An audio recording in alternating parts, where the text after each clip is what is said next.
안녕하세요. 서울교육대학교 학생 여러분, 당국대학교 홍지석입니다. 저는 오늘 여러분들과 함께 북한 미술의 이해라는 주제로 이야기를 해보려고 합니다. 오늘 주로 저의 관심사는 북한 미술을 얘기할 때 흔히 이제 사회주의 리얼리즘 또는 주체 리얼리즘이라는 말을 이야기하는데요. 그때 말하는 리얼리즘이라는 게 뭘까? 이런 거 하고요. 그리고 북한 미술의 가장 중요한 특징 가운데 하나는 그들이 조선화라는 장르를 되게 중요시한다는 점입니다.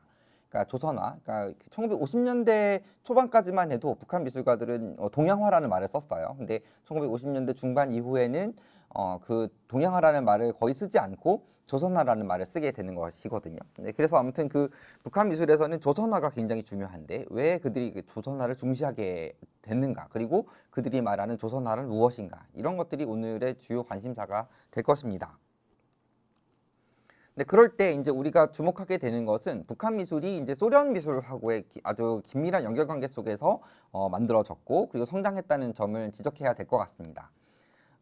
그 해방 이후에 그 남한에는 이제 미군이 들어왔고 북한에는 이제 소련군이 들어오지 않았습니까? 그 북한을 점령한 소련군은 1948년 12월 25일 공식 철수했지만 49년 3월 17일 조소 경제문화협정이라는 것을 체결하면서 소련과 북한의 유대는 한층 공고해졌고 그리고 6.25 전쟁을 거쳐서 적어도 1950년대 후반까지는 양국의 밀접한 관계가 유지됐습니다. 그러니까 여러분들이 이 이야기를 이해하시려면 이제 냉전 체제라는 것을 이해하셔야 되는데요. 그러니까 그 제2차 세계대전 이후에 세계가 양분되지 않았습니까? 미국을 중심으로 하는 서방 자유 진영과 소련을 중심으로 하는 이제 동국권 사회주의로 이제 양분돼서 엄청난 냉전 체제가 형성이 됐어요. 그리고 그 냉전 체제 하에서 북한의 미술가들은 소련의 미술가들을 자신의 이제 본보기로 삼으면서 소련 미술과 닮아지려고 애를 썼던 것이죠.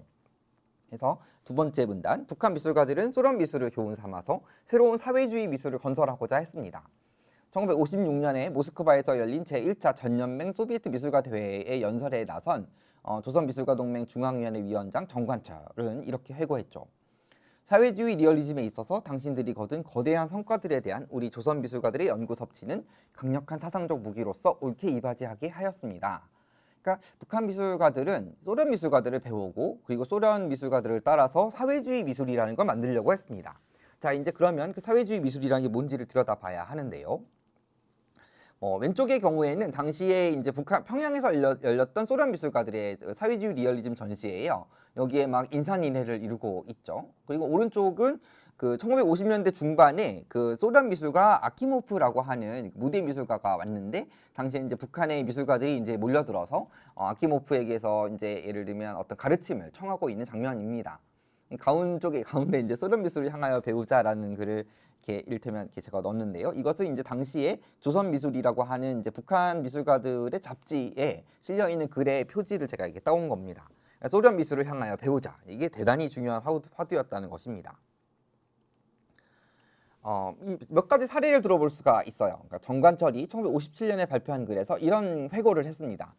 1948년에 조선에 파견된 소련 화가 이와노브나 마카로브는 조선 미술가들의 실기 연마 사업을 직접 지도했고 또 1949년에 소련 문화대표단의 일원으로 내조한 그러니까 조선을 방문한 휘노게노프라고 하는 미술가는 조선 미술가들의 작품에 대하여 구체적 분석과 지도를 주었고 또 1953년에 소련으로부터 파견된 화가 변월룡은 1년여에 걸쳐서 미술대학 교수 사업에서 획기적인 방조를 주었고 그래서 결과 우리나라 사회주의 사실주의 미술 발전에 크게 공헌하였다 이렇게 말하고 있는 것이죠.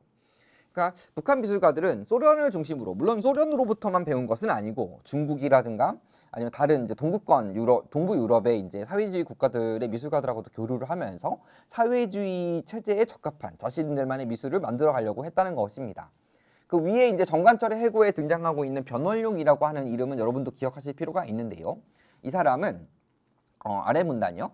전쟁 직후 북한, 소련의 미술교류를 대표하는 미술가입니다. 그러니까 1953년에 소련 문화성에서 그 북한으로 파견한 미술가예요. 그러니까 이분은 이제 고려인이라고 하는 이제 이를테면 일제강점기에 여러 가지 이유로 러시아, 그러니까 소련으로 건너가서 살게 된 이제 고려인이라고 하는 뭐 어떻게 보면 이제 우리 민족과 같은 핏줄의 그런 그 출신의 이제 화가였는데요. 이 변월룡도 소련의 랩빈 미술관에서 공부를 했고 그리고 1953년, 54년간에 북한에 들어와서 당시에 이제 그 신설됐던 평양미술대학 교육에 관여하면서 활동을 했죠. 그래서 54년에 떠났는데요. 이제 북한을 떠났는데 그 이후로는 돌아가지 못했습니다.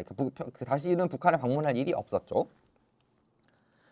참고로 이제 2016년에 국립현대미술관 덕수궁관에서 100년의 신화 한국 근대미술 거장전 변월룡전이 열린 적이 있어요. 근데 이때 이제 변월룡이 1953년 북한에 방문하기 이전, 북한을 방문했을 당시, 그리고 북한을 떠난 다음에 그린 그림들이 꽤 많이 소개가 됐죠. 그래서 당시 이 전시를 통해서 우리는 당시 북한 미술가들이 열심히 배웠던 사회주의 리얼리즘 미술이라는 게 어떤 건지 가늠할 수가 있었습니다. 자, 이제 구체적인, 그러니까 여태까지는 이제 북한 미술가들이 소련을 바라봤다, 이제 이런 이야기를 했는데요. 북한 미술가들이 소련 미술가들로부터 구체적으로 무엇을 배웠을까, 이제 이런 이야기를 해보기로 합시다. 소련 미술가들은 새로운 사회주의 리얼리즘 미술이 무엇보다 선전이어야 한다고 가르쳤습니다. 그러니까 프로파간다여야 한다는 것이죠. 그러니까 우리가 흔히 이제 선동 선전의 미술 또는 교양의 미술 이제 이런 걸 얘기했는데, 그러니까 북한 미술은, 그러니까 소련을 비롯해서 소련 북한을 비롯해서 사회주의 리얼리즘 미술은 미술이 선전의 미술이라는 걸 감추지 않아요. 그러니까 그리고 그것을 강조합니다. 미술가들은 다른 무엇이기 이전에 그러니까 사회주의 체제가 요구하는 어떤 이데올로기라든가 이제 이런 가치라든가 이런 것들을 인민에게 널리 알리고, 그리하여 이제 인민들이 체제의 이데올로기를 받아들이게 하는 그런 도구로서 그 미술이 쓰여야 한다는 것. 이것이 이제 북한 미술가들이 소련 미술가들로부터 배운 점입니다. 그것이 이제 예를 들면 예술이 사회로부터 좀 자유로워야 한다고 생각했던 남한의, 그러니까 대한민국의 미술과 북한 미술의 가장 큰 차이 중에 하나일 거예요. 그러니까 북한 미술가들은 소련 미술가들로부터 미술은 무엇보다 선전이어야 한다는 걸 배웠다는 거죠. 예를 들어서 소련의 화가 게르만 네도 12인이라고 하는 화가는, 그러니까 당시 이제 북한에 출판됐던 조소친선이라는 잡지에 소개한 사회주의 리얼리즘이라는 글에 대하여라는 글에서 사회주의 리얼리즘 미술이란 성실한 노동의 시, 애국주의, 청년 남녀의 순결한 사랑, 사회적, 민족적 억압에 대한 증오, 모성의 순결한 기쁨에 대한 선전이라고 주장을 했던 것입니다. 사회주의 미술가들의 과제란 뭐냐? 인민 속으로 들어가서 노동하는 인민의 힘과 감정을 포착 표현해서 사회주의 혁명과 국가 건설에 기여하는 것이라는 거죠. 그러니까 미술은 아주 명백하게 예를 들면 사회를 위한 도구입니다. 이러한 입장에서 네도시빈이라고 하는 그 소련의 미술가는 미술가들이 뭘 그려야 한다는 걸 열거했어요. 예를 들면 노동자와 꼬로즈원, 그러니까 집단 농장에 노동하는 장면들, 또는 소비에트의 어린이들의 생활, 또 그리고 역사에 잊을 수 없는 페이지들, 그리고 나라의 지도자들, 또 소비에트 인텔리겐자, 소비에트 지식인들의 대표자들, 소비에트 연맹의 영웅이나 사회주의 노력 영웅들의 초상, 이제 이런 거를 그려야 한다고 역설했던 거죠. 그러니까 이렇게 이제 소련의 미술가들은 북한 미술가들한테 뭘 그려야 할지도 가르칩니다. 그러니까 주로 어떤 걸 그리냐면 사회주의가 건설되는 그런 장면들을 그리는 것이죠. 아래에는 그러니까 북한 미술가 정관철이 1945년에서 1949년간의 북한 미술의 성과로 내세운 작품들인데요. 여기에서 우리는 그 새로운 주제들이 무엇이었는지를 확인할 수 있습니다. 예를 들면 김학원이 그린 사리원 방직공장, 공장 노동자들의 모습을 그린 것이겠죠. 또 박영익이 그린 심지에 불을 달아라, 이런 그림들은 이제 아오지 탄광의 모습, 그러니까 그 탄광에서 노동하는 그런 모습들을 그린 장면들이었겠죠. 이런 식으로 북한의 미술가들은 모름지기 사회주의 리얼리즘의 화가들이 무엇을 그려야 할 것인가, 이제 이런 것들을 학습하고 그리고 그것들을 그려나가게 되는 것이죠. 예를 들어서 정관철이라고 하는 화가가 1957년에 그린 강철을 만드는 사람들이라고 하는 그림인데요. 이 그림에서 보면 노동자들이 이제 붉은 용광로에서 철이 녹고 있는데 거기에서 이제 노동하고 있는 모습이 있지 않습니까? 굉장히 진지하고 그리고 열심히 노동하고 있는 인민들의, 그러니까 노동자들의 모습을 통해서 이걸 그려내고 밝게 그려내고, 그리고 그것을 보면서 북한 인민들은 우리 산업이 이렇게 발전되고 있구나, 그리고 우리 노동자들이 이렇게 열심히 하고 있으니 우리 사회는 앞으로 더 발전할 거다, 이런 식의 믿음을 갖게 될 거라는 생각을 갖게 될 거라는 거죠.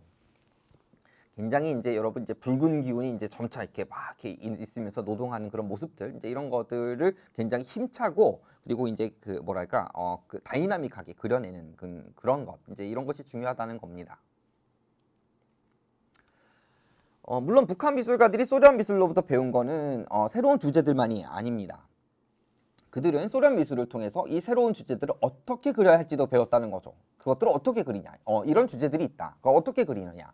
이제 그럴 경우에 이제 우리가 생각해야 되는 것이 예를 들면 소련 미술가들이 북한 미술가들에게 가르친 리얼리즘이라고 하는 미술의 정체입니다. 여러분 흔히 이제 리얼리즘 미술이라고 하는 건 사실주의라고 번역하지 않습니까? 근데 이제 리얼리즘이라는 건 그러니까 밖에 나가서 눈앞에 보이는 대로 그린다. 사실대로 그린다. 이제 이렇게들 생각을 많이 하는데요. 그런데 당시에 소련 미술가들이 북한 미술가들에게 가르친 그 사회주의 리얼리즘 미술은 그냥 눈앞에 보이는 거를 있는 그대로 그리는 것을 넘어서 있었어요. 그게 뭐냐? 이제 이런 것인데요. 가령 여러분들이 노동하는 인민들의 삶 속에 침투를 해요. 그리고 그것들을 그립니다. 그런데 화가가 그것을 바라보는 화가가 그저 몸이 건조하게 그것들을 있는 그대로 그리는 건 있을 수 없다고 그들은 주장했어요. 왜냐면 여러분 그러니까 화가가 현실로 침투하지 않습니까? 현실로 들어가요. 노동하는 인민들과 노동하는 농부들과 그리고 막 그 어린아이들을 보면서 그 화가는 몸이 건조하게 그것들을 사진기처럼 그려낼 수 없다는 겁니다. 왜냐하면 그는 그 모습에서 감동한다는 거죠. 감동하고 그리고 기쁨을 느끼고 뿌듯하고 그리고 이것이 우리의 그 삶에 가져다줄 어떤 밝은 미래를 느끼기 수밖에 없다는 거죠. 무슨 말씀인지 아시겠습니까?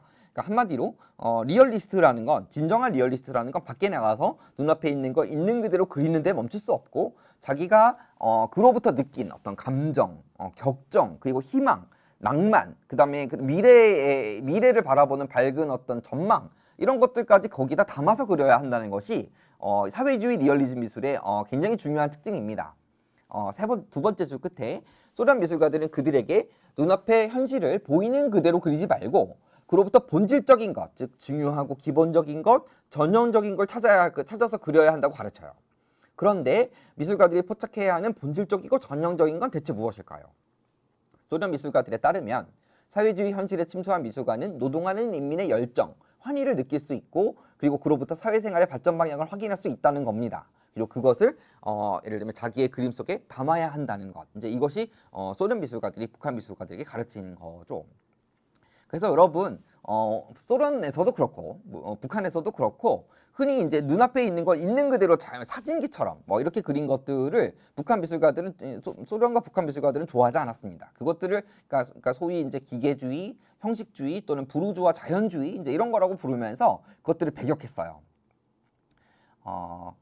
그 아랫문단 여기서 더 나아가 그들은 미술가들이 자신이 현실에서 직접 체험하고 느낀 바를 자신의 화폭에 담아야 한다고 주장했다는 겁니다. 눈에 보이는 것을 충실하게 그린다면서 마치 사진처럼 직물적으로 현실을 묘사하는 태도를 그들은 자연주의, 부르주아 형식주의, 기록주의, 사진주의라고 부르면서 배격했던 거죠. 그래서 결과적으로 이 리얼리즘을 그들은 어떻게 규정했는가? 혁명적 로만치카. 여러분 로만치카는 러시아어인데요. 혁명적 낭만성으로 이렇게 말할 수 있는 겁니다. 혁명적 낭만성으로 충만한 미술. 즉, 현실을 단순히 있는 그대로 그리는 게 아니라 현실로 들어가서 현실의 변화를 추동하는 미술 또는 밝은 미래를 앞당겨 보여주는 미술. 이것이 그들이 추구했던 사회주의 리얼리즘 미술이라는 거죠. 네, 여러분, 북한 미술을 이해할 때 이 리얼리즘의 정체를 이해하는 건 대단히 중요합니다. 그러니까 북한 미술가들은 그래서 현실을 들어가서 그냥 현실을 그냥 무미건조하게 그냥 냉담하게 그리는 것이 아니라 열정과 기쁨과 그 다음에 미래의 어떤 기대 이제 이런 걸 걸면서 그리는 그런 태도를 취한다는 거죠.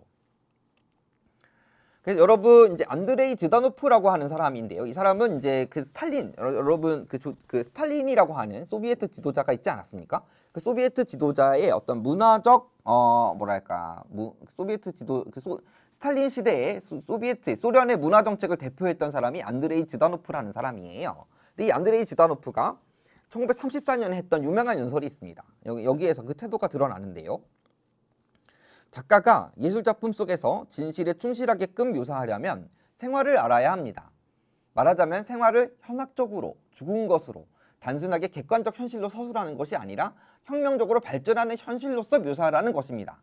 여러분 이제 제가 앞에서 설명을 드렸기 때문에 이 얘기를 충분히 이해하실 거라고 생각하는데요. 다시 말씀드리자면 생활을 현학적으로, 그러니까 죽은 것으로, 단순하게 객관적 현실로 서술하는 게 아니라 이건 사진기가 그렇게 하지 않습니까? 그렇게 하는 게 아니라 혁명적으로 발전하는 현실로 묘사하라는 거죠.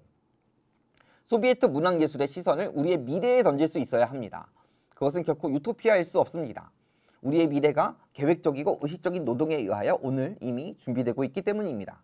그러니까 여러분 유토피아라는 건 생각해보면 이제 뭐라고 해야 될까요?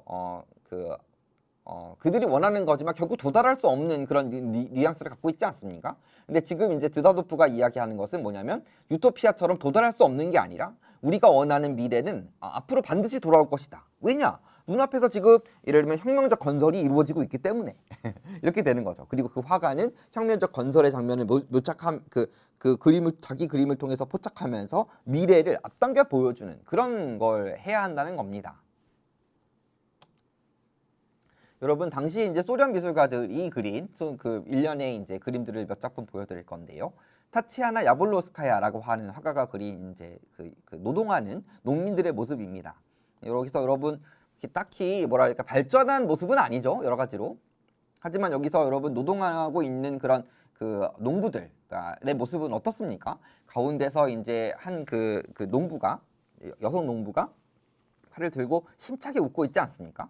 그리고 그 아래에서는 이제 그 다부지게 이제 그 자기의 곡물을 묶고 있는 또 다른 노동자가 있고 농부가 있고요. 그리고 저 너머에서는 굉장히 이제 열심히 부산하게 노동이 진행되고 있습니다. 그리고 여러분 되게 환하고 밝고 긍정적이죠.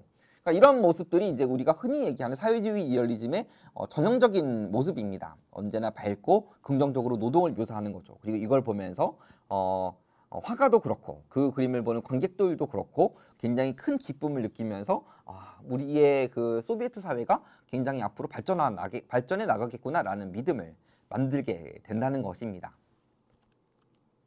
뭐 이것도 이제 당시에 이제 그 집단 농장, 아까 코로즈라고 말씀을 드렸는데 그 집단 그 농장의 축제를 그린 모습이에요. 막 사람들이 막 즐겁게 같이 이제 그 식사를 즐기고 있는 모습이죠. 그리고 그 위에는 그들의 지도자인 스탈린의 모습이 있습니다. 여러분 사회주의 리얼리즘은 아동을 되게 좋아해요. 그러니까 어린아이들을 되게 좋아합니다. 왜냐면 여러분 어린아이들은 그 자체로 미래이지 않습니까? 아이들이 밝고 즐겁게 놀고 있는 모습, 공부하는 모습 이제 이런 것들만 봐도 뭐랄까 그 자체로 이 사회의 밝은 미래가 거기에서 드러난다는 것입니다. 그래서 여러분 그 사회주의 리얼리즘 미술가들은 아이들을 참 많이 그려요. 그리고 그 아이들을 통해서 밝은 미래를 앞당겨 내보여주는 이제 그런 미술을 추구했다는 것이죠. 여러분 이게 이제부터는 당시에 이제 북한 미술을 좀 몇 작품 보여드리려고 하는데요. 이 작품은 이제 박경란이라고 화가가 그린 농장의 아침이라고 하는 작품입니다. 여러분 이 박경란은 이제 북한 미술가들 중에 이제 소련에 유학 가서 배웠던 되게 몇몇 작가들 중에 한 사람인데요. 여러분 이 작품에서 아침에 이제 일하러 가는 여성의 모습이 있지 않습니까? 그 뒷모습밖에 없지만 사실 뒷모습만 봐도 지금 이 주인공이 느끼고 있을 어떤 기대, 환희, 그 다음에 어떤 열정, 이제 이런 게 느껴진다고 그들은 주장을 하는 거죠. 그러니까 앞에는 사실 거의 별거 없지만 그걸 바라보면서 힘차게 막 이렇게 아침에 일하러 나가는 그런 농부의 모습만 봐도 굉장히 큰 기쁨과 그다음에 아까 말씀드렸던 혁명적 낭만을 느끼면서 미래를 긍정적으로 바라볼 수 있게 만드는 그런 힘을 길러주는 것. 이것이 사회주의 리얼리즘 미술이고 그리고 그 이후에 이제 북한 미술가들은 이런 태도를 물려받게 되는 것이죠. 여러분 북한 미술은 특징이 뭐냐면 굉장히 밝아요. 밝고 그 다음에 뭐라 할까요? 이렇게 밝고 긍정적이고 이제 이런 주제들을 북한 미술가들은 열심히 그립니다. 물론 뭐 예외가 있긴 있죠. 예를 들면 일제 강점기의 현실을 묘사할 때는 좀 부정적인 묘사들이 없진 않지만 그러나 자신들의 사회를 묘사할 때 북한 미술가들은 언제나 이렇게 긍정적이고 밝은 태도 그리고 뭐라 그래야 될까 그리고 혁명적 낭만으로 충만한 그런 그림들을 그립니다. 황태년이라고 하는 화가가 1950년대 중반에 그린 바다의 환호에서는 이제 물고기를 잡는 어부들의 모습을 그렸죠. 해가 뜨고 있습니다. 해가 뜨고 있는 거기 그 밑에서 이제 뭐랄까 만선의 꿈을 안고 물고기를 잡으러 나간 어부들의 어떤 그런 힘찬 노동과 낭만 이제 이런 것들을 묘사한 작품입니다. 또 최계근의 강철의 전사들이라고 하는 작품인데요. 여기서도 이제 아까도 이제 정관철의 그림도 보여드렸는데 여기서도 이제 강철의 전사들이라고 해서 이제 제철 노동자들의 모습을 당시 북한 미술가들이 상당히 열심히 그렸습니다. 여기서도 이제 용광로의 이글거리는 불빛 아래에서 열심히 일하고 있는 노동자들의 모습을 되게 뭐라 그럴까요? 이렇게 극적으로 다이나믹하게 그리고 이제 그렇게 묘사를 한 것이죠. 이런 것들이 이제 북한 미술, 그러니까 우리가 이제 북한 미술을 이야기할 때 사회주의 리얼리즘 미술이다 이제 이런 거를 이렇게 이라는 그 명칭으로 얘기하게 되는 겁니다. 물론 여러분 그 이후에 이제 북한은 이제 소련이랑 점차 거리를 두게 돼요. 이제 그러면서 소련과 구별되는 자기들만의 어떤 공산주의, 사회주의 이제 이런 체제를 만들어 나간다고 그들이 주장하게 되는데요. 근데 그 이후에 이제 그들은 더 이상 자신들의 미술을 예를 들면 사회주의 리얼리즘 미술이라는 말보다는 뭐 소위 이제 주체 리얼리즘, 주체 사실주의 이제 이런 말들을 좀 쓰게 됩니다만 사실은 그 둘은 크게 다르지 않은 것 같습니다. 이제 한 작품만 더 보죠. 김장한의 이른봄이라고 하는 작품입니다. 이제 봄에 이제 막 새싹 나게 되는 작물에 이제 물을 주고 있는 노동자, 농부의 모습입니다. 굉장히 밝고 그다음 화사하고 그다음에 봄의 기대와 미래에 대한 전망 이제 이런 것들을 한 몸에 느낄 수 있는 작품입니다. 아까 전에 이제 북한 미술은 아이들을 참 많이 그린다고 얘기하는데요. 지금 이 작품도 이제 박경란이 1965년에 그린 딸이라고 하는 작품입니다. 그러니까 요람인가요? 아무튼 이제 낮에 편히 자고 있는 아이의 모습이고 그 아이의 모습에다가 되게 화사한 그런 빛을 이제 가해서 빛을 조명해서 굉장히 긍정적이고 편안하고 따뜻하게 그려낸 작품입니다. 그리고 풍경화 이야기를 좀 드릴 필요가 있어요. 여러분, 이제 북한 미술가들은 풍경화를 참 많이 그립니다. 그러니까 원래 처음에는 이제 낡은 부르주아 장르로 풍경화를 치부하다가요. 1950년대 후반에는 어떤 경향을 갖게 되냐면, 여러분, 풍경화가 어떤 장르입니까? 풍경화라는 거 이제 화가가 밖에 나가지 않습니까? 화가가 밖에 나가면, 그런 산, 그 다음에 강, 그 다음에 사람들 살아가는 모습들, 이제 이런 걸 바라보지 않습니까? 근데 그런 걸 바라보면서 화가는 감동을 느끼게 된다. 이제 이런 거죠. 왜 감동을 느끼겠습니까? 거기서 일하가는 사람들의 웃는 목소리, 그 다음에 열심히 일하고 있는 어떤 노동자의 근육, 그 다음에 그의 뭐랄까 결의에 찬 표정 이런 걸 보면서 야 감동을 느낄 수밖에 없고 그리고 우리 사회가 잘 될 거다. 이제 이런 식의 믿음을 가질 수밖에 없다. 이제 이렇게 된다는 거죠. 그래서 여러분. 북한 미술가들은 풍경화를 그리면서 그 풍경을 그리면서 거기다가 화가가 갖고 있는 어떤 즐거운 기분과 감동과 열정과 그다음에 미래에 대한 기대 이제 이런 것들을 같이 거기다가 이렇게 녹아내야 한다고 주장을 하게 되는 것이죠. 오른쪽은 이제 문학수라고 하는 화가가 1961년에 그린 개성 풍경이라고 하는 작품입니다. 굉장히 발랄하고 화사하고 깔끔한 화풍이죠. 그 다음에 이제 안상묵이라고 하는 화가가 대동강변 유보도라고 하는 그림을 1959년에 그렸는데요. 그러니까 대동강변에 여러분 저 뒤에 이제 건설하는 모습들 막 이런 거 있지 않습니까? 크레인 같은 것도 보이고요. 그리고 그 아래에서 그 대동강변의 벤치 같은 데 앉아서 가족들이 이제 오후에 한적한 그런 삶을 이제 누리고 있는 모습을 그린 겁니다. 또 아래는 정영만이라고 하는 유명한 화가가 그린 금강산이라고 하는 그림인데요. 이런 그림들은 이제 금강산이라든가 묘향산이라든가 백두산이라든가 이제 이런 산들의 모습도 북한 미술가들이 자주 그립니다. 이제 그런 모습들을 그리면서 자신이 느꼈던 어떤 소위 애국심 그러니까 이런 걸 보면서 우리나라에는 이런 아름다운 풍경이 있구나. 우리나라에는 이런 힘찬 건설의 모습이 있고 이런 아름다운 풍경이 있으니 어찌 사랑하지 않을 수가 있겠는가 이런 얘기들입니다. 그런 의미에서 북한 미술가들은 풍경화를 그립니다. 자, 근데 여러분 이런 얘기들을 할 때 이런 리얼리즘을 이런 식으로 얘기할 때 우리가 생각해야 되는 게 있어요. 여러분 북한 미술가들은 아까도 얘기했다시피 눈앞에 있는 걸 있는 그대로 그리지 않는다고 얘기하지 않았습니까? 그들은 그러니까 예를 들면 어떤 거기 현장에 들어가서 자기가 느꼈던 어떤 감정이라든가 환희라든가 아니면 미래에 대한 어떤 전망 이런 것들까지 담아서 그린다고 얘기를 했어요. 근데 여러분 이럴 경우에 여러분 이런 게 있습니다. 만약에 그런 열정을 좀 과다하게 표현하게 되면 현실과 동떨어지게 되지 않습니까? 그런 거죠. 현실과 동떨어지게 돼요. 그러니까 동떨어지게 되면, 북한 미술가들이 이제 예를 들면 서로 이제 소위 품평회라는 걸 합니다. 품평회라는 걸 하면 화가가 현실에 침투해서 자기가 보고 느낀 현실을 그려서 그 그림을 품평회에 내요. 그럼 화가들이 서로 이렇게 이야기를 합니다. 야, 너 지나치게 너의 주관을 투입했어. 그러니까 현실이 왜곡됐잖아. 이런 식으로 얘기를 하는 겁니다. 이런 넌 너무 지나치게 주관적이야. 이렇게 이야기를 한다는 겁니다. 그래서 그럼 그렇게 하면 안 되나? 이런 생각을 하고 화가가 다시 현실에 들어가서 자기의 주관을 좀 죽이고 눈앞에 있는 거 있는 그대로 그려서 보여주면 눈앞에 있는 것들을 뭐랄까 이렇게 주관을 좀 자제하면서 객관적으로 그리려고 애쓰고 보여주면 야, 네 그림에는 열정이 없어. 이런 이야기를 하게 된다는 거죠. 여러분 일종의 여러분 이렇게 그레고리 베이트슨이라고 하는 그 미국의 인류학자가 이중 구속이라는 걸 얘기했는데요. 그러니까 더블 바인딩이라고 얘기했는데 이 이중 구속이라는 게 어떤 거냐면 이런 겁니다. 엄마가 아이들한테요. 우리 아이는 건강하면 다 돼. 건강하기만 하면 좋아. 이렇게 이야기해 놓고서는요. 아이가 이제 성적표를 받아오면 한숨을 쉬는 겁니다. 그러면 아이의 입장에서는 어떻게 이 상황을 받아들일까요? 여러분 이런 게 옴짝달싹 할 수, 아이들을 구속하는, 이중으로 구속하는 이런 어법을 이중구속의 논리라고 이야기를 하는 것인데요. 그러니까 북한 미술가들도 일종의 이중구속 상태에 있습니다. 그러니까 현실에 들어가서 감정과 열정을 담아서 그려라 이렇게 얘기해요. 근데 현실에 들어가서 자기의 감정과 열정을 담아서 주관적으로 그리면 너는 너무 주관적이다 이렇게 얘기를 하는 거죠.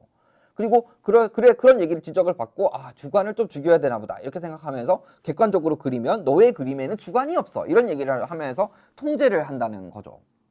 그래서 첫 번째 줄 북한 미술에는 미술가의 주관과 개성을 강조하면서도 동시에 규범을 따를 것을 강제하는 특이한 어법이 자리 잡게 됐습니다.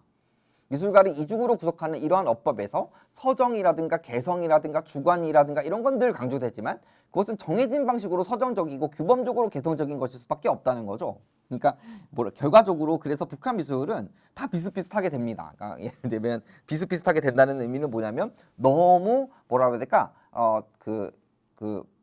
현실에 들어가서 그걸 주관적으로 그려라.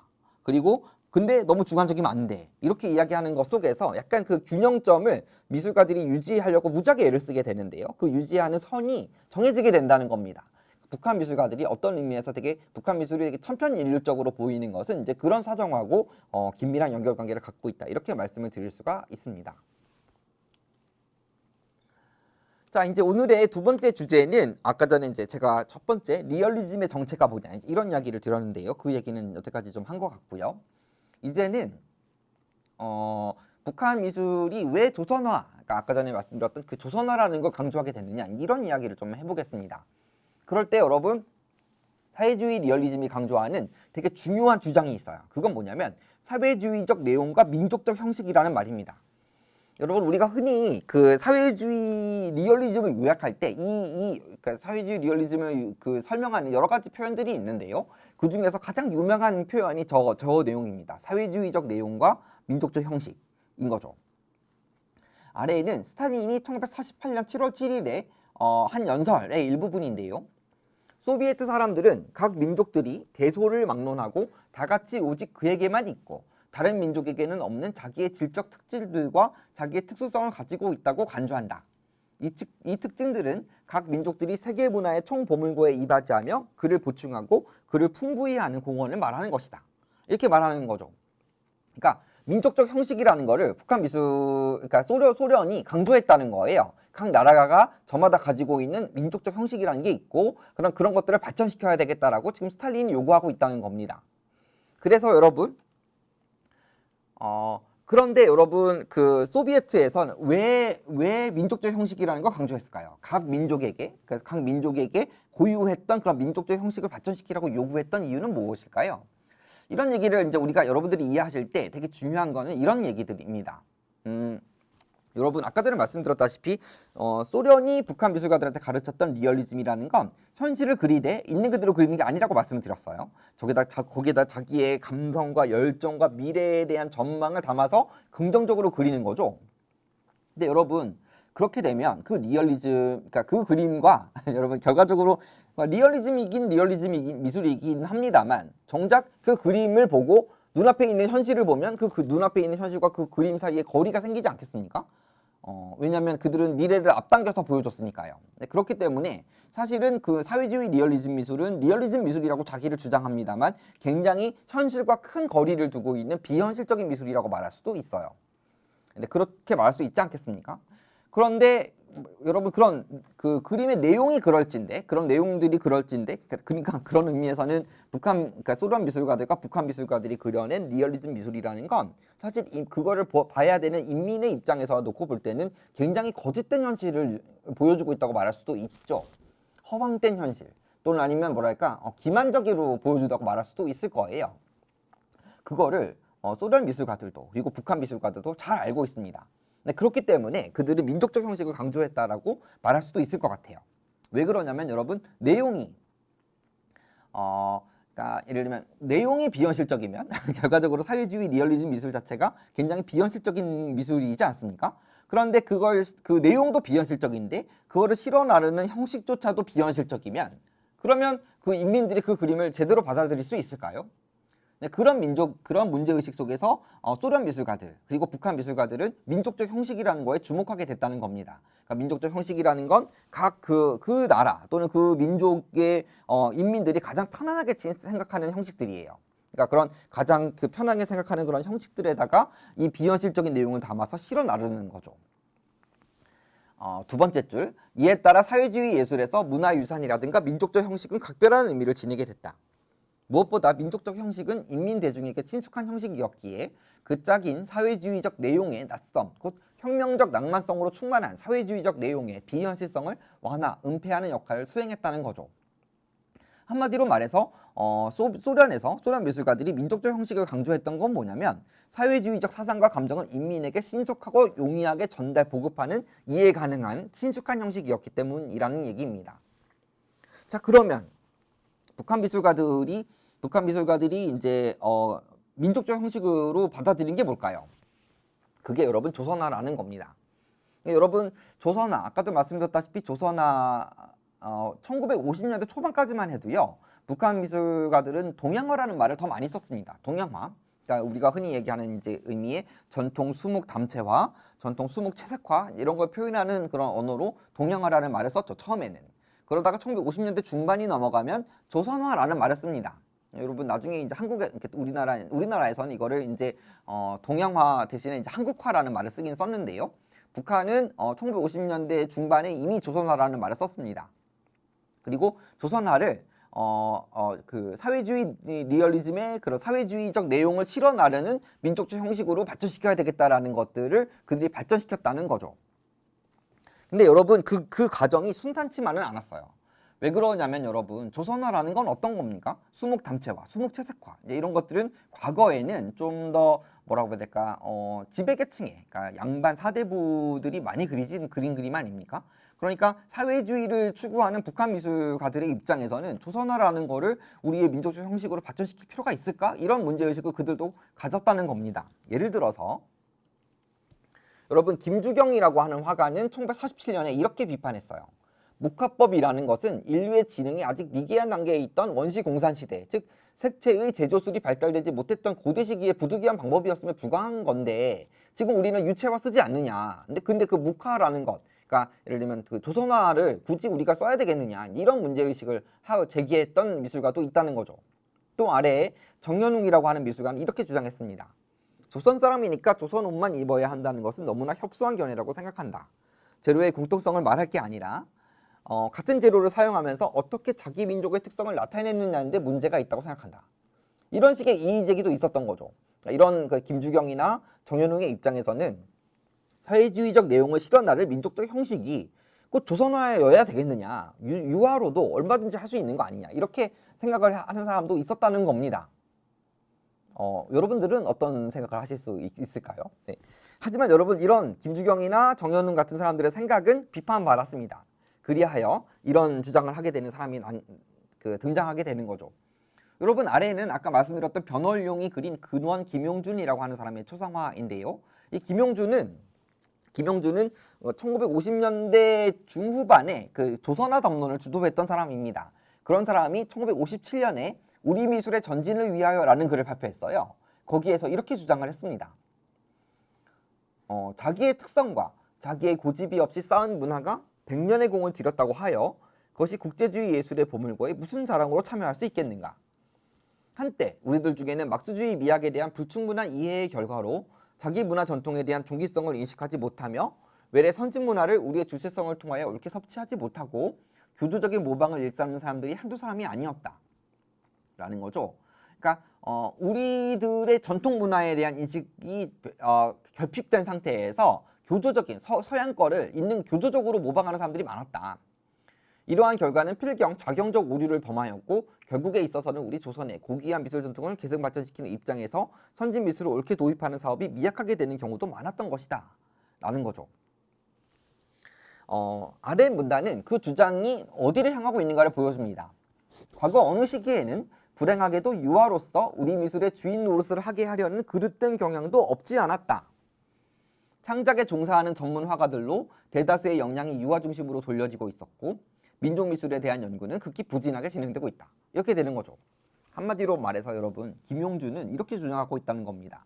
북한 미술이 받아들여야 할 민족적 형식이라는 건 조선화다. 그리고 그 조선화를 통해서 사회주의적 내용을 실어 나르자. 이런 기획을 김용준이 적극 개진했다는 거죠. 근데 그럼으로써 그러려면 조선화를 강조하려면 여러분 뭘 배격해야 됐을까요? 유화를 공격해야 했다는 겁니다. 유화로서 우리 미술의 주인 노릇을 하게 하려는 그릇된 경향을 그가 비판했던 것도 그런 이유에서예요.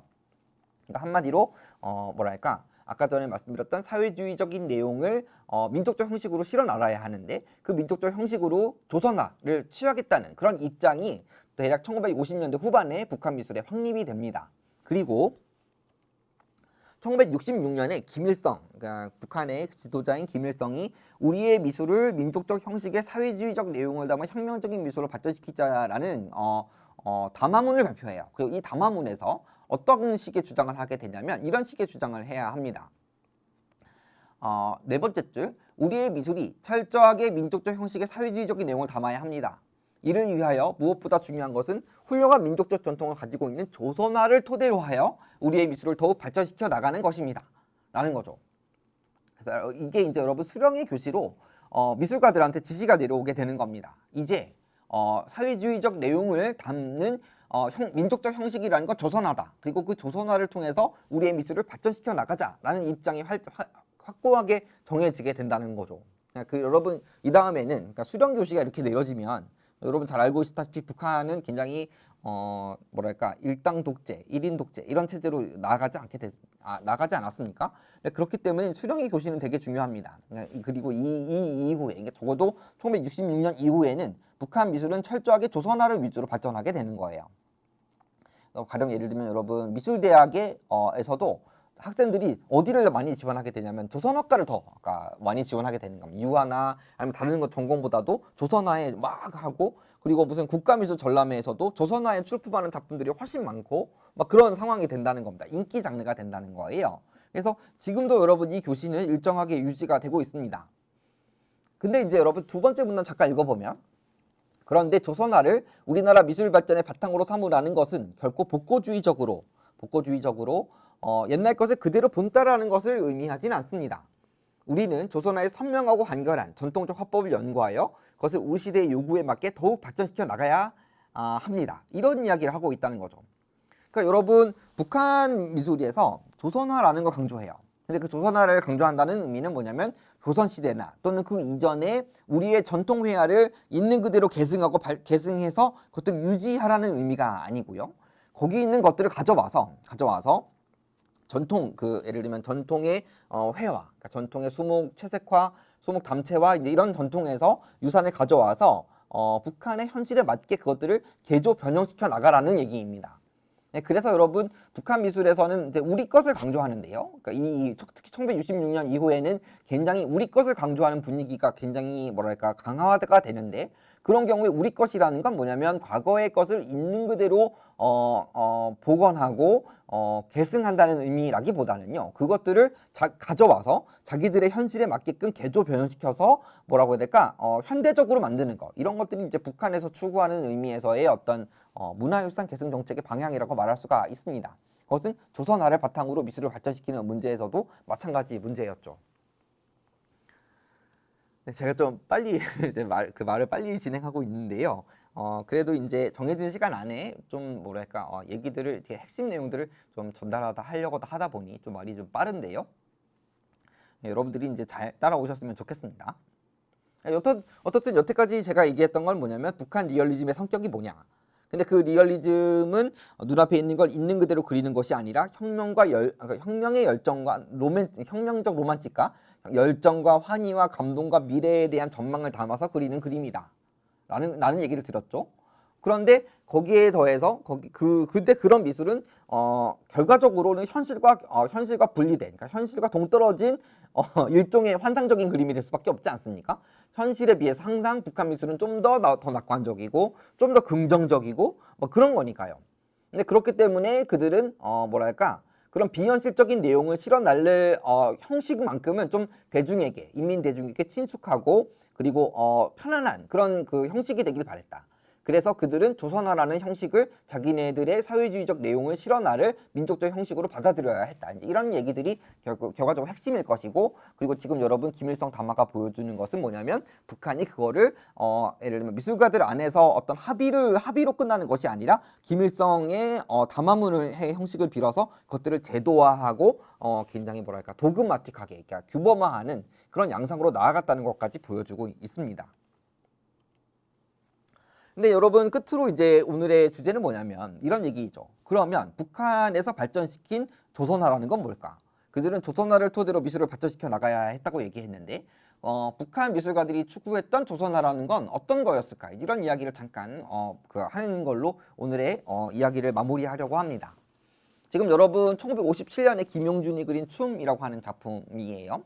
이 작품은 당시에 이제 그 모스크바에서 열린 제6차 세계 청년학생 축전에서 금메달 수상작입니다. 되게 당시에 아주 유명했던 작품이고요. 오른쪽은 이석호라고 하는 화가가 1958년에 그린 소나무입니다.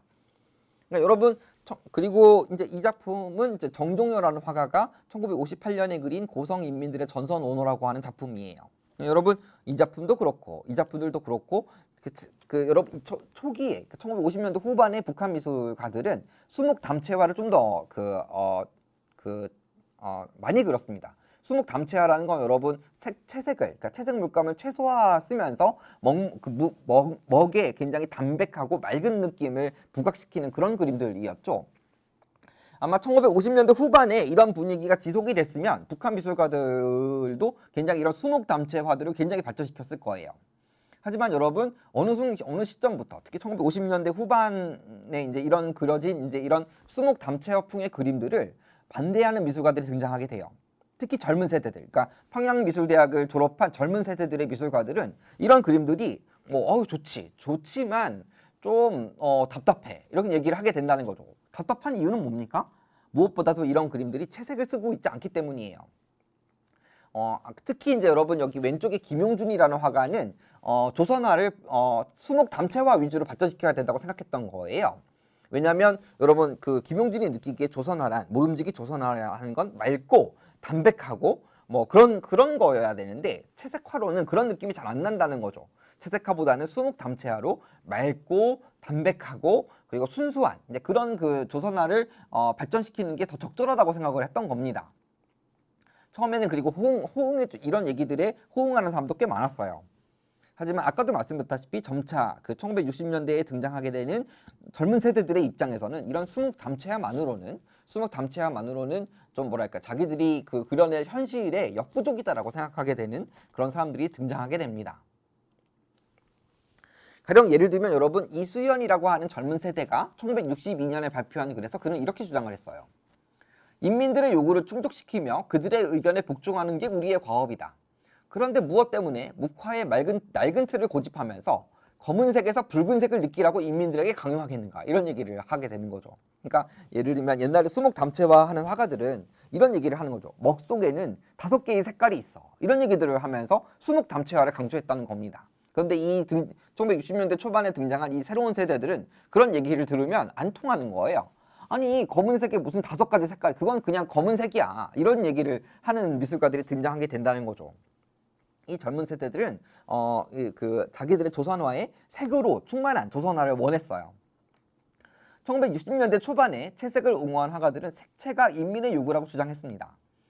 인민들은 결코 침침하고 어두운 먹색을 요구하는 게 아니라 밝고 명랑한 색채를 요구한다는 거죠.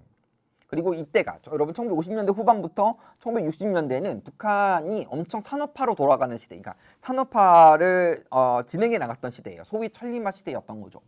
그래서 그 천리마 시대 때는 사회가 막 급변해요. 막 공장에 들어서고 막 산업화가 진행이 되고 막 그런 분위기였다는 거죠. 그리고 그런 현실에 들어갔을 때 화가가 수목 담채만으로는 이 현실을 담아낼 수 없다는 것이 이 젊은 세대의 요구였다는 거죠. 그래서 그들은 채색을 요구했습니다. 그리고 이런 요구들에 응해서 북한은 수목 담채를 중시 여기던 그런 분위기를 벗어 던지고 수목 채색을 강조하는, 특히 채색화를 강조하는 분위기로 나아가게 되는 거죠. 그러니까 뒤에서 잠깐 보여드리겠습니다만 북한 미술이 이로써 굉장히 알록달록해지게 된다랄까요? 이렇게 말할 수가 있는 거죠. 여튼 이 젊은 세대들의 입장에서는 수묵화 또는 수묵 담채화의 그런 그림들은 과거 침울하고 암담하던 착취사회의 반영 같은 것이지 그것들만으로는 우리 사회의 현실을 묘사하는데 역부족이다라고 얘기를 했다는 얘기입니다. 그래서 여러분 1960년대에 들어서는 북한 미술가들이 이렇게 강렬한 채색화를 쓰기 시작하는 거예요. 1966년에 정종여가 그린 풍어의 모습, 그리고 1966년에 이석호가 그린 소나무의 그림들, 앞에 그림들과 되게 분위기가 달라지지 않았습니까? 굉장히 강도 높은 채색화인 거죠. 그리고 1973년에는 급기야 이제 이런 그림들이 등장하게 되는 겁니다. 북한 미술가들이 점차 채색을 강도 높게 칠하는 거예요. 굉장히 포화도가 높고 진한 채색화를 그리게 되는 겁니다. 그래서 여러분 이런 우리나라의 남한에서는 가장 유명한 채색화가 중에 한 사람이 청경자 화가 아닙니까? 청경자 화가가 즐겼었던 그 재료 중에 하나가 석채라는 거예요. 근데 북한 미술가들도 그런 석채라는 재료를 가져와서 굉장히 이렇게 강도 높은 채색화, 그리고 굉장히 빨강색, 그 다음에 막 파랑색, 노랑색 이런 것들을 굉장히 강도 높게 쓰는 그런 미술을 발전시키게 되는 겁니다. 여기까지. 그래서 여러분 북한 미술가들은 이제 조선화를 자기들의 민족적 형식으로 받아들였다. 그런데 어떤 조선화냐? 그것은 수묵화가 아니고 수묵화나 수묵 담채화처럼 그런 것들이라기보다는 이런 강렬한 채색화이다. 그리고 그 채색화로 통해서 자기들의 어떤 변화하는 사회를 표현하려고 했다. 이런 얘기를 드릴 수가 있다는 거죠. 여러분 이 작품 허영이 1965년에 그린 농장의 저녁길이라고 하는 작품인데요. 여러분 이 작품은 저기 작품 설명에도 있다시피 유화 아닙니까? 유화 물감으로 그린 거예요. 캔버스의 유화 물감으로 그린 겁니다. 근데 여러분 보시다시피 굉장히 딱 보면 유화 같지 않죠? 이 그림은 북한에서는 어떤 역사적 의미를 가진 작품이냐면 유화를 조선화처럼 그리는 거야. 그러니까 무슨 얘기냐면 유화를 그리면서 화가들이 이제 조선화처럼 유화를 그리되 조선화처럼 보이게 만드는 그런 방법들을 강구하게 되는 겁니다. 그러니까 그게 이제 아까 전에 김일성 교시가 있지 않았습니까? 조선화를 중심으로 우리 미술을 발전시키자 이런 요구들인 건데요. 이 작품은 이제 유화를 그려도 조선화의 미감을 살리는 그런 쪽으로 발전시키자는 그런 방향을 처음으로 제시했던 작품이라고 한다는 거죠. 자, 이제 마지막 작품입니다. 이 작품은 이제 이재수라는 사람이 1983년에 좀 그 뒤에 그려진 조선화 우리가 사는 거리라는 작품입니다. 네, 여러분 이 작품을 보면 그런 거 있지 않습니까? 아이가 있죠. 아이가 이제 현실을 그리고 있습니다. 저 너머에는 이제 평양의 산업화된 도시 풍경이 있지 않습니까? 그리고 그 뒤에는 이제 공사 현장이 벌어지고 있는 거죠. 이 현실에 들어가서 아까 전에 말씀드렸다시피 이제 북한의 화가들은 리얼리스트들이에요. 어떤 의미에서 눈앞에 있는 현실을 모사하면서 밝고 긍정적으로 미래지향적으로 그리는 거죠. 그리고 그것을 조선화를 통해 묘사합니다. 그런데 그 조선화라는 건 그러니까 소위 북한 인민들이 가장 편하고 친숙하게 생각하는 민족 형식이에요. 그런 조선화라는 형식에다가 그 다음에 사회주의적 내용을 담아서 그리는 거죠. 그 그림은 밝고 긍정적이고 맑고 부드럽고 유순합니다. 그래서 이런 것들을 아마 지금까지의 설명을 종합하는 작품으로 이제 이재수라는 사람의 작품을 가져왔는데요.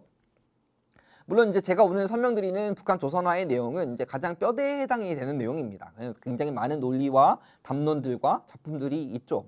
그래도 저는 오늘 여러분들한테 리얼리즘이라는 단어와 그리고 조선화라는 단어를 통해서 북한 미술이 어떤 형태로 만들어졌고 무엇을 추구했고 그리고 무엇이 특성인지 이런 것들을 보여드리려고 애를 썼습니다.